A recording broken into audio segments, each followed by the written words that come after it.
میں ان دنوں میں ایک اخبار کے دفتر میں کام کرتی تھی جب مجھ کو نغمہ ملی۔ وہ نہایت خوبصورت مگر بے ہستہ حال تھی۔ میں تو اس کو پہچان ہی نہ پائی تھی۔ جب اس نے اپنا تعارف کروایا میں چونک پڑی۔ یہ کیا حال ہو گیا ہے تمہارا؟ جب تمہاری سلمان سے شادی ہوئی تھی تو تم بڑی خوش تھی۔ ہاں، بہت خوش تھی کیونکہ ہماری محبت کی شادی تھی۔ وہ مجھے بہت چاہتے تھے، ہر حال میں اپنی دلہن بنانا چاہتے تھے۔ رشتہ داری میں بھی تھی، لیکن والد صاحب اس وجہ سے سلمان کے رشتہ پر نہ مان رہے تھے کہ وہ امیر نہ تھے، ان کی تنخواہ بہت کم تھی۔ ابو سمجھتے تھے کہ سلیمان اتنی قلیل آمدنی میں ان کی بیٹی کو کیوں کر خوش رکھ سکے گا۔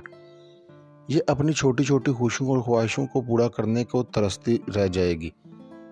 سلیمان کا ساتھ قسمت میں لکھا تھا۔ ان کے والدین نے بھلا آخر میرے ابو کو راضی کر لیا اور ہماری شادی ہو گئی۔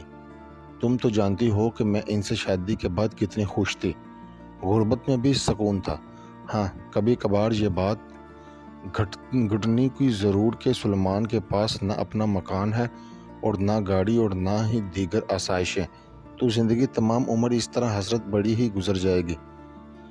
پہل ایسے تفکرات آتے تھے کہ بہت بعد میں اپنی قسمت پر شاکر ہو گئی کہ انہیں مجھ سے بہت محبت تھی۔ اگر محبت مل جائے تو زندگی کے دلدادنا اور بھی بہت، تب بھی تکلیفیں کم تکلیف دیتی ہیں۔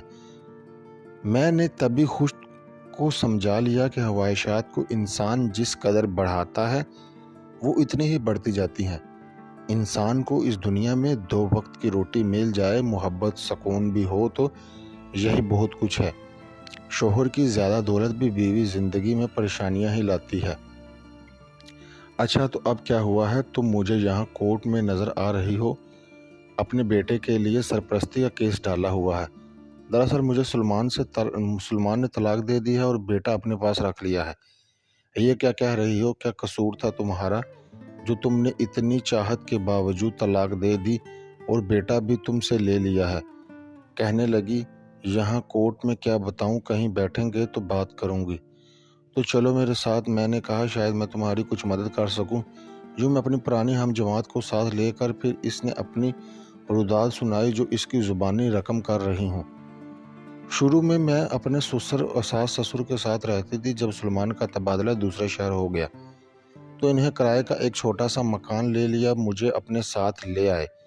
ان دنوں میرا بیٹا سال بھر کا تھا، وہ کام پر چلے جاتے اور میں محسن کی للکاریوں میں گم ہو جاتی۔ تنہائی کا احساس نہ ہوتا۔ نئے شہر آ بسنے سے تو یوں خوشی تھی، لیکن اب سلمان کا ہاتھ مزید تنگ ہو گیا تھا۔ سسرال میں مکان کرایہ، بجلی کا بل بھی نہ دینا پڑتا اور کھانے پینے کا خرچہ سسر صاحب برداشت کر لیتے تھے، لیکن یہاں سارے اخراجات خود ہی کرنے پڑتے تھے۔ سسر صاحب کی مرضی ہوتی تو وہ 2-4 ماہ بعد جب ملنے آتے تو کچھ مالی امداد کر دیا کرتے۔ ان کا بھی تو پینشن پر گزارا تھا۔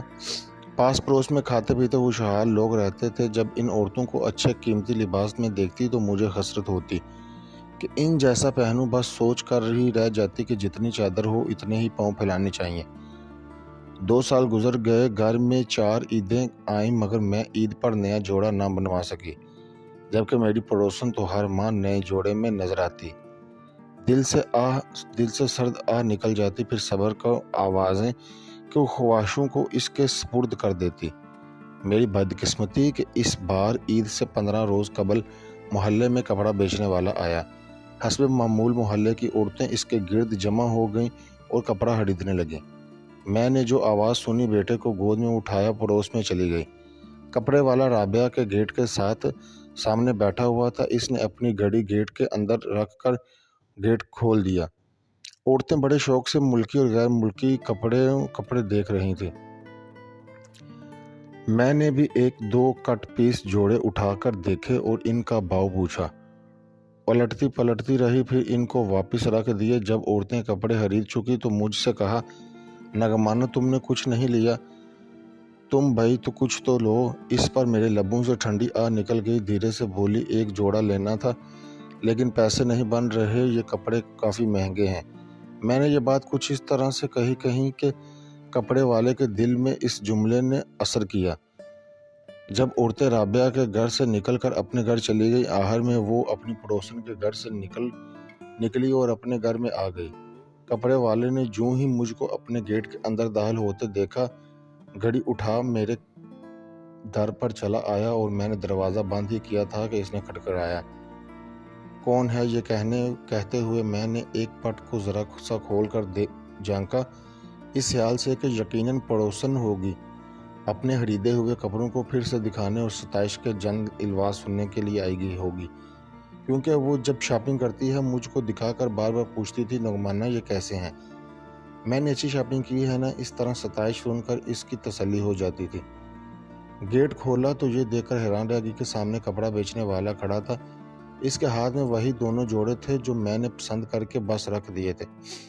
یہ لیں اور رقم ادھار کر لو، میں تو اس محلے میں آتا جاتا رہتا ہوں، دوسرے پھیرے پر رقم آپ سے لے لوں گا۔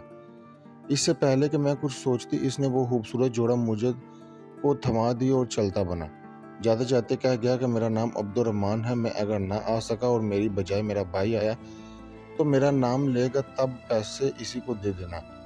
جواب سننے سے پہلے وہ اپنی گٹھری سر پر رکھے لمبے لمبے ڈگ بڑھتا ہوا آگے چلا گیا۔ آواز دے کر اس کو روکنے کا ارادہ کرتی رہ گئی۔ میں ششدر تھی کہ یہ کیسا بیوپاری ہے کہ جان نہ پہچان، اور یوں اعتبار کر کے کپڑے تھما گیا۔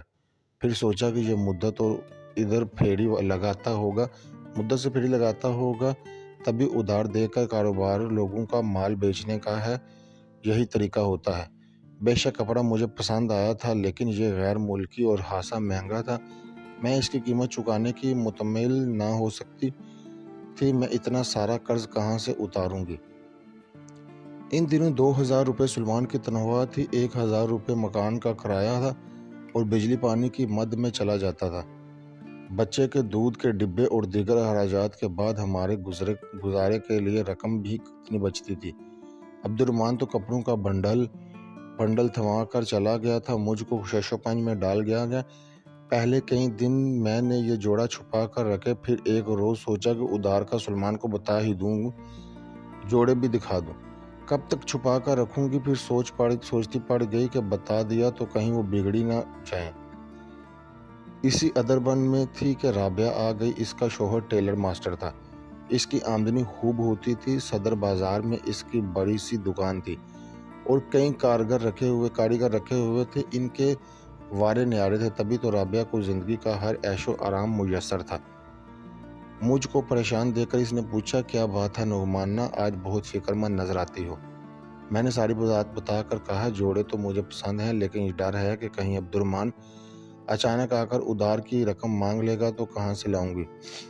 ارے بھائی، جب آئے گا تو تب دیکھی جائے گی، وہ اتنا برا آدمی نہیں ہے، اکثر یہاں گھروں میں ادھار پر کپڑے دے جاتا ہے اور تنگ بھی نہیں کرتا، جب مرضی آئے دے دینا، فی الحال جوڑے سلوا لو۔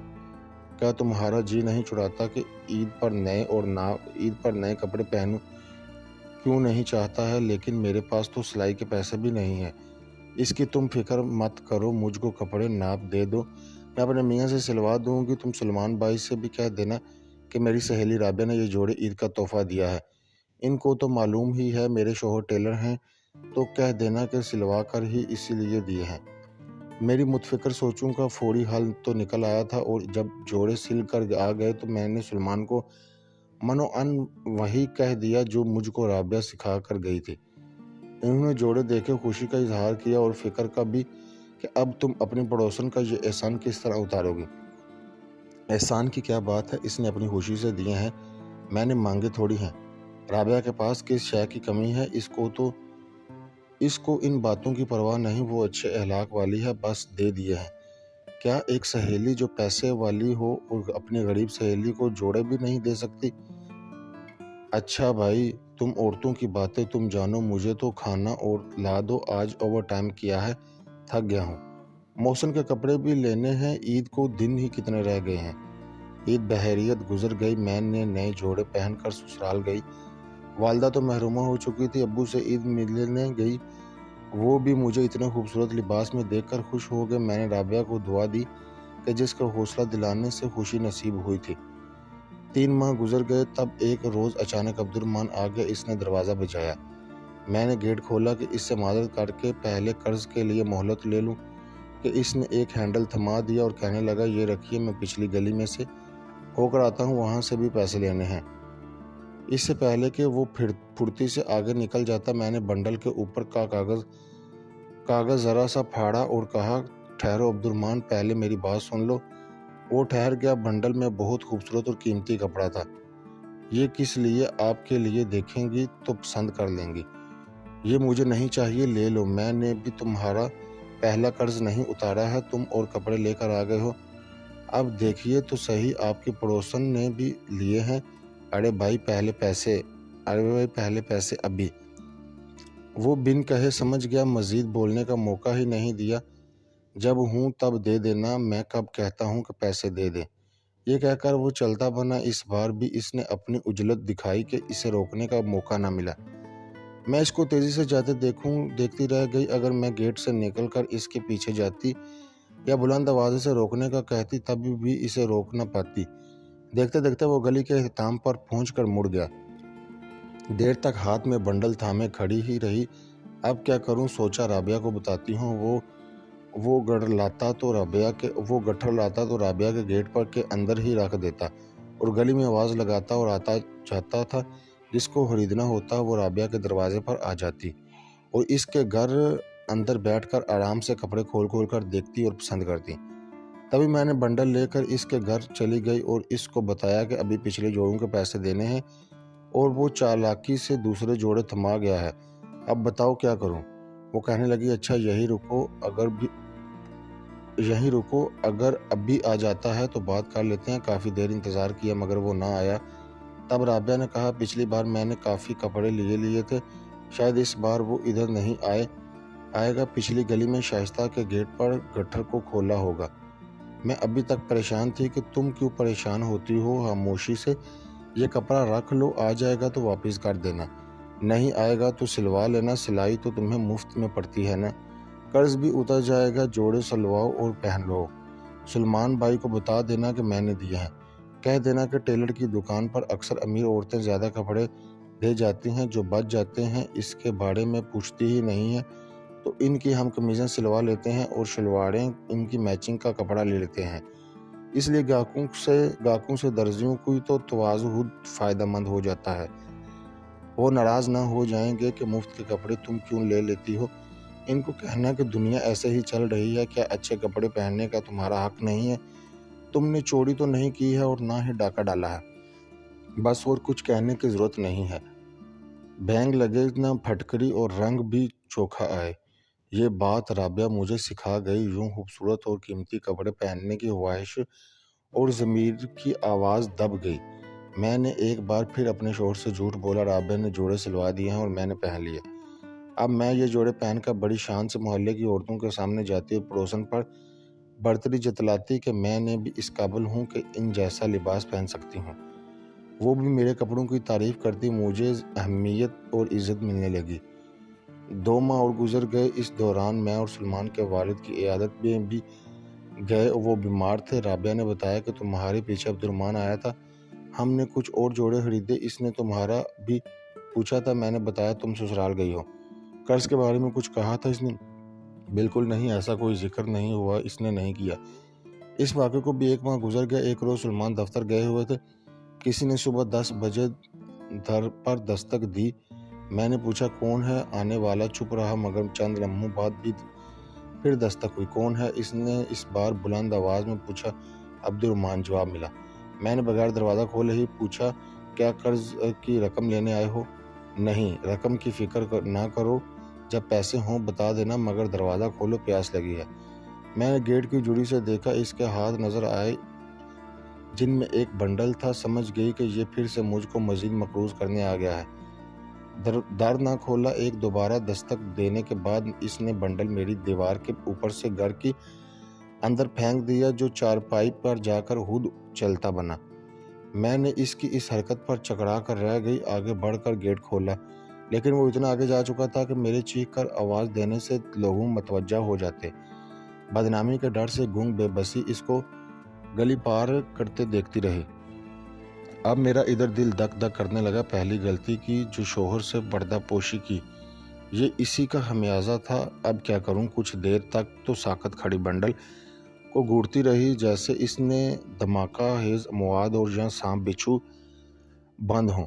پھر میں نے ہمت کر کے بنڈل اٹھایا، اس بار ایک جوڑا کپڑا کے اندر غیر ملکی سینٹ کی شیشی اور مصنوعات زیورات کا ہلکا پھلکا مگر خوبصورت سیٹ لپٹا ہوا تھا۔ آنکھیں پھاڑے میں ان تمام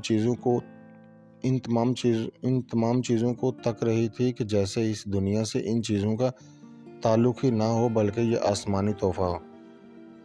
بے وقوف سے بے وقوف عورت بھی ایسی باتوں کا مطلب سمجھ لیتی ہے۔ یہ عنایتیں کوئی غیر شخص کسی عورت کو بلا وجہ نہیں کرتا۔ نوازشوں کا کچھ نہ کچھ تو مطلب ہوتا ہے۔ کیا یہ پھیری والا کپڑا فروش ایک نظر دیکھ کر مجھ کو فریفتہ ہو گیا ہے اور مجھ کو ایک غریب آدمی کی بیوی جان کر ترس کھاتا ہے؟ اس کے علاوہ تو اس نے کبھی نہ زیادہ بات کی تھی اور نہ کوئی تعلق واسطہ تھا اس کے ساتھ۔ اب جی کرتا کہ سلمان کو ساری بات بتا کر دل ہلکا کر لوں اور اس مشکل سے چھٹکارا پا لوں، مگر یقین تھا کہ بات سن کر سلمان معافی نہ دیں گے بلکہ مجھ کو ہی مردہ الزام ٹھہرائیں گے۔ کیا خبر کتنی سخت سزا دیں گے۔ ہمیشہ کے لیے بدگمانی کے سانپ کو ضرور ہی دل میں پال لیے کہ اچھے کپڑوں کے لالچ میں اتنے دن کیوں چپ رہی۔ رابعہ ٹھیک کہتی ہے، اب تو چپ رہنے میں ہی عافیت ہے۔ کپڑے میں نے نہ مانگے چوری کی اور نہ ڈاکہ ڈالا، پھر کیوں خود کو مجرم سمجھتی ہوں؟ خود کو تسلی دی میں نے یہ تحفے بکسے میں چھپا کر رکھے کہ رشتہ دار کی بہن سلیمہ آئے گی تو سلیمان پر یہ ظاہر کروں گی کہ وہ لائی تھی۔ اب ذہن میں ایک نئے زاویے سے سوچنے لگا کہ بار بار خیال آتا کہ سینٹ کی شیشی کھول کر دیکھوں تو کیسی خوشبو ہے، اور ایک روز مجھ سے رہا نہ گیا، بنڈل نکالا، کپڑے کو خود سے لگا کر آئینے میں دیکھا، بہت خوبصورت کپڑا تھا۔ پھر سینٹ کی شیشی کی خوشبو سونگھی اور زیور والا سیٹ پہن لیا۔ کافی دیر تک اپنا عکس آئینے میں دیکھتی رہ گئی۔ سچ ہے، عورت خود پر قابو نہ رکھ سکے تو شیطان اس کا ساتھی بن جاتا ہے۔ یہ شیطان ہی تھا جو ان ممنوعہ چیزوں کی جانب مجھ کو راغب کر رہا تھا۔ چند دن گزرے کہ میرے سسر صاحب پھر سے بیمار ہو گئے۔ سلمان نے کہا 3 دن کی چھٹی آ رہی ہے، میں جا کے ابا کو جی کو دیکھ آتا ہوں، تم اور محسن یہیں رہو ورنہ تم لوگوں کا کرایہ یہاں پڑنا پڑے گا۔ رابعہ سے کہنا تمہارا خیال رکھے۔ وہ یہ کہہ کر چلے گئے۔ سلمان کو گئے 3را دن تھا۔ انہوں نے چوتھے دن صبح سویرے 6 بجے آنا تھا۔ کوچ کا یہی ٹائم تھا اور وہ یہی بتا کر گئے تھے، میں آتے ہی دفتر چلا جاؤں گا، تم میرے کپڑے تیار رکھنا۔ اچانک در پر دستک ہوئی۔ اس بار دستک سن کر مجھ کو خوف محسوس نہیں ہوا۔ اگر عبدالرحمن بھی ہے تو اس کو بنڈل واپس کر کے کہوں گی کہ اب ایسا مت کرنا، قرض کا تقاضا تو وہ کرتا نہیں تھا۔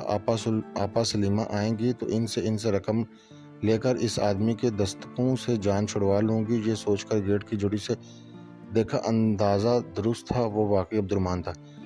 کیا اب بھی کچھ دینے آئے ہو یا بنڈل لے جاؤ جو تم نے دیوار کے ادھر سے پھینکا تھا، اور خبردار آئندہ ایسی حرکت کرنا کی تو اگر تمہارا قرض نہ دے سکی تو اپنی یہ بالیاں دے دوں گی۔ میں نے کانوں میں پڑی سونے کی بالیوں کی طرف اشارہ کیا۔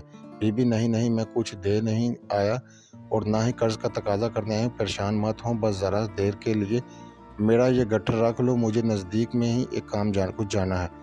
میں اتنا بوجھ لاد کر پھر نہیں جانا چاہتا، بہت دور سے سفر کر کے گلیاں گھومتا آ رہا ہوں، تمہاری پڑوسن کے گھر لاتا ہوا ہوں، ورنہ وہاں رکھوا دیتا، میں بس گھنٹے بعد آ کر ہی اس کو لے جاؤں گا۔ میں نے ایک لمحے کو اس کے چہرے پر نظر ڈالی، وہ گرمی سے بے حال اور پسینے میں شرابور تھا، دھوپ کی شدت سے چہرہ تمتما رہا تھا۔ اگر تمہاری دیر کے لیے اس کا سامان رکھ لوں گا تو کیا حرج ہے؟ میں نے سوچا سلمان کو کل صبح آنا ہے، اچھا رکھ دو۔ اس نے سر سے گٹھر اتار کر میرے گھر کی دہلیز پر رکھ دیا۔ میں نے سینچ کر گیٹ سے اندر کیا اور کنڈی لگا لی، لیکن یہ 1 گھنٹہ گزرا میرے لیے عذاب تھا۔ مجھے یوں لگ رہا تھا اس گٹر کے اندر کپڑوں کے تھان نہیں بلکہ عبدالرحمن ہے جو اپنے آپ کو باندھ کر یہاں چھوڑ گیا ہے۔ 1 گھنٹہ گزرا، دوسرا بھی گزر گیا، وہ نہ پلٹا۔ اب میرا جی گھبرانے لگا، اگر وہ نہ آیا تو میں اس گٹر کا کیا کروں گی، کہاں چھپاؤں گی؟ منتے مانی، خدا کرے وہ آ جائے اور یہ لے جائے۔ شام سے ذرا پہلے وہ آ ہی گیا۔ دستک سن کر میں نے گہری سانس لی، خدا کا شکر ادا کیا اور گیٹ کھولا۔ وہ دور کا مسافر معلوم ہوتا تھا، تھکا ہارا کھڑا ہانپ رہا تھا۔ اس سے پہلے کہ میں کچھ کہتی وہ خود ہی گویا ہوا، معاف کرنا بی بی، مجھے دیر ہو گئی ہے۔ اس نے گٹر پوری قوت لگا کر اس طرف کر دیا تاکہ گیٹ ہی سے اٹھا لے۔ تبھی اس نے تھوک نگل کر کہا، سخت پیاس لگی ہے، ایک گلاس پانی مل جائے گا؟ میں نے اس کی حالت دیکھی، اس کی قرض دار تھی۔ اس نے اپنا مال بیچنے کی کاروباری ہتھ کنڈا ضرور استعمال کیا تھا، مگر قرض کی رقم طلب کر کے مجھ کو شرمندہ نہ کیا تھا۔ اچھا ٹھہرو، ابھی لاتی ہوں۔ یہ کہہ کر میں برآمدے میں آ گئی جہاں کولر رکھا ہوا تھا، ساتھ ہی مجھ کو میز پر رکھی شربت کی بوتل نظر آ گئی۔ پانی پھٹتے ہوئے خیال آیا، میں اس میں تھوڑا شربت ڈال دوں تو کیا حرج ہے؟ ایک شخص دھوپ میں سفر کرتا آیا ہے اور پیاسا ہے۔ یہ خیال آتے ہی میرے ہاتھ میں خود بہو شربت کی بوتل کی طرف گئے۔ جب میں نے گلاس لے کر گیٹ کی تک آیا، دیکھا کہ گیٹ کے اندر آ چکا ہوں اور اپنے گٹر پر بیٹھا ہوا ہے۔ تبھی میں جھکی پھری گلاس تھما دیا اور جلدی سے شربت پی کر چلا جائے۔ اس نے گھٹا گھٹ شربت پی لیا تو خیال آیا، اچھا ہوتا جگ میں بنا لاتی، اس طرح میں زیادہ غریب تو نہ ہو جاتی۔ صاف لگ رہا تھا، ابھی پیاس باقی تھی۔ مجھ کو محسوس تو ہوا مگر افسوس کے جھٹک دیا کہ عبدالرحمن، تم کیوں مجھ کو پریشان کرتے ہو، جبکہ میں نے کہا ہے کہ میں قرض پر خریداری نہیں کرتی اور تم زبردستی مجھ کو قرض دار بنا دیتے ہو۔ اپنا بنڈل لے جاؤ اور اب آئندہ ایسا مت کرنا۔ ٹھیک ہے بی بی، اگر آپ میرا احسان اتارنا چاہتی ہیں تو مجھے کھانا کھلا دی، مجھ کو سخت بھوک لگی ہے، اس نے عاجزی سے کہا۔ لمحہ بھر کو سوچا، گھر میں سالن موجود تھا اور 2 روٹیاں بھی میں نے اپنے لیے بنائی تھی مگر کھائی نہ تھی۔ جلدی سے کچن میں پہنچی، پلیٹ میں سالن اور چنگیڑ میں روٹیاں رکھ کر آئی، اس کو دے کر بولی، لو جلدی سے کھا لو تاکہ گیٹ بند کر دوں۔ وہ بولا، میں بدمعاش نہیں ہوں، تم بے شک گیٹ بند کر لو۔ یہ کہہ کر وہ گٹر پر اسے اٹھ کر چلا، چارپائی پر جا کر بیٹھ گیا اور کھانا کھانے لگا۔ میں اس کی جرأت پر حیران رہ گئی، برآمدے میں جا کر کھڑی ہو گئی اور صحن میں بیٹھا کھانا کھا رہا تھا۔ کھاتے ہوئے ایک نظر مجھ پر ڈالی اور میرے دل کے اندیشے کو بھانپ کر بولا، دیکھو مجھ سے ڈرو مت، گیٹ پر بیٹھ کر کھانا کھانا بے عزتی والی بات ہے، اس طرح گٹر رکھ کر میں کھانا نہیں کھا سکتا، اس وجہ سے یہاں بیٹھ گیا ہوں۔ اچھا ٹھیک ہے، جلدی سے کھا لو، کوئی آ جائے گا تو تم کو میرے صحن میں بیٹھا یوں دیکھے گا تو کیا سوچے گا، میری بدنامی ہو جائے گی۔ اس نے میری بات کا جواب نہ دیا اور کھانا کھاتا رہا، مگر میں مضطرب سی کھڑی تھی، چاہتی تھی یہ جلد از جلد کھانا ختم کر لے اور جائے۔ تبھی میری نظر گیٹ پر مرکوز تھی جس کو میں نے دانستہ بند نہ کیا تھا اور بلا دستور کھلا ہی ہوا تھا۔ جب وہ کھانا کھا چکا تھا تو ہاتھ دھونے کو پانی مانگا۔ میں نے جگ میں پانی اس کو دیا اور میری بے چینی کو تاڑ چکا تھا، کہنے لگا، اچھا بی بی، میرے ہاتھوں پر مہمان سمجھ کر پانی ڈال دو، ہاتھ دھو کے میں جاتا ہوں، میں فقیر نہیں ہوں، اس لیے گیٹ پر بیٹھ کر نہیں کھایا، مجھ کو مہمان سمجھ کر معاف کر دینا۔ وہ یہ بات کہہ رہا تھا، میں نے اس کے ہاتھوں پر پانی ڈال ہی رہی تھی کہ اچانک گیٹ سے سلمان کو گھر کے اندر آتے دیکھ لیا۔ سٹپٹا گئی، جیسے کسی نے میری روح کو جسم سے کھینچ لیا ہو۔ اپنی عقل پر ماتم کرنے لگی کہ خود کی حماقتوں سے آج پھنس گئی۔ اس اجنبی کا احسان دہ من گیر ہوا تھا جب اس کو کھانا کھلانے پر مجبور ہو گئی تھی۔ ایک اجنبی کے ہاتھ دھلانے دیکھ کر سلمان کی آنکھوں میں خون اتر آیا، اس نے گٹر کو لات مار کر گیٹ سے باہر کر دیا۔ اس کو غضب ناک دیکھ کر عبدالرحمن جلدی سے میرے گھر سے باہر نکل جانے میں عافیت جانی۔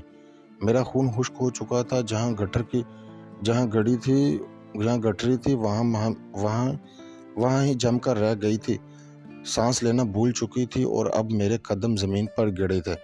کون لگتا ہے تمہارا یہ کپڑے والا؟ تبھی کہوں کہ سہیلیاں کیسے اتنی مہربان ہو گئیں کہ قیمتی جوڑوں سلوا کر تم کو تحفے میں دیتی ہیں۔ میں خود نہ جانتی تھی کہ یہ کون تھا، کہاں سے آتا تھا اور کیوں میں نے ایسا کیا۔ شاید لالچ کی وجہ سے میں حسرت زدہ ضرور تھی مگر لالچی تو ہرگز نہیں تھی۔ میں تو سمجھتا تھا کہ عورت قابل احترام ہوتی ہے، بیوی کا بھی ایک مقدس رشتہ ہوتا ہے۔ کیا خبر تھی کہ اتنی تو اپنی خواہش کی خاطر یہ ایک کپڑے بیچنے والے سے یاری لگا لے گی۔ تو میرے گھر کی مالکن، میرے بچے کی ماں تھی، یہ بازاری عورت ایسا کیوں کر ہو گئی ہے؟ مگر ٹھیک ہے یہ بات بھی کہ زیور کپڑے تو عورت کی کمزوری ہوتے ہیں، میں تم کو دے نہ سکا، تم غلط طریقے سے لے لینا چاہتی تھی، یہی ہے نا؟ یہ کہہ کر نعمانہ رونے لگی، بولی، کبھی کبھی کبھی کبھی عقل سے کام نہیں لیتی تو اس کی دنیا اجڑ جاتی ہے اور پھر ہمیں آدھا طلاق کی صورت بھگتنا پڑتا ہے۔ نگمانہ کی باتیں سن کر مجھے بہت دکھ ہوا۔ سوچنے لگی عبد الرحمن پڑھا لکھا نہ تھا، یہ تو پڑھی لکھی تھی، سمجھدار تھی، نہ جانے پھر اس نے دور اندیشی سے کام کیوں نہ لیا۔ سواد، خیرپور۔